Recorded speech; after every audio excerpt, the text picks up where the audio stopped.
പ്രകൃതിയിൽ നമ്മുടെ ആവശ്യങ്ങൾക്കുള്ളതെല്ലാമുണ്ട്.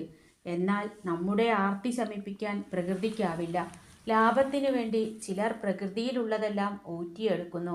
പ്രകൃതിയോട് ഇണങ്ങി ജീവിക്കുന്നവർ നമ്മെ ഓർമ്മിപ്പിക്കുന്നതെന്താണ്? ഈ കവിതയിൽ എന്താണ് പറയുന്നത്? ഇതൊരു ഗോത്ര കവിതയാണ്. അതിൻ്റെ മലയാള പരിഭാഷ തൊട്ട സൈഡിൽ തന്നെ കൊടുത്തിട്ടുണ്ട്. അപ്പം നെഞ്ച് എന്നാണ് ഈ കവിതയുടെ പേര്. ഇത് മുതുവാൻ ഭാഷയാണ് കേട്ടോ. മുതുവാൻ എന്ന് പറയുന്ന ഗോത്ര വിഭാഗങ്ങളുടെ ഇടയിൽ സംസാരിക്കുന്ന ഭാഷയാണ്. തോട്ടിൽ നെഞ്ച് കലക്കിയാര്, ആദ്യം കെല്ലാമുട്ടി ചത്ത് പൊങ്ങിയത്, പിന്നാരാൻ വെട്ടുവാൻ പള്ളുത്ത് വാള മൂശി കോല മുതുക്കില മുള്ളിയൊക്കെ ചത്ത് പൊങ്ങിയത്, ഒക്കെ കഴിഞ്ഞ് പിന്നെ തോടും ചത്ത് പൊങ്ങിയത്, മീനില്ലാണ്ട് തോട് മാത്രമേണ. ഇതിൻ്റെ മലയാള പരിഭാഷ നോക്കാം. നഞ്ച്.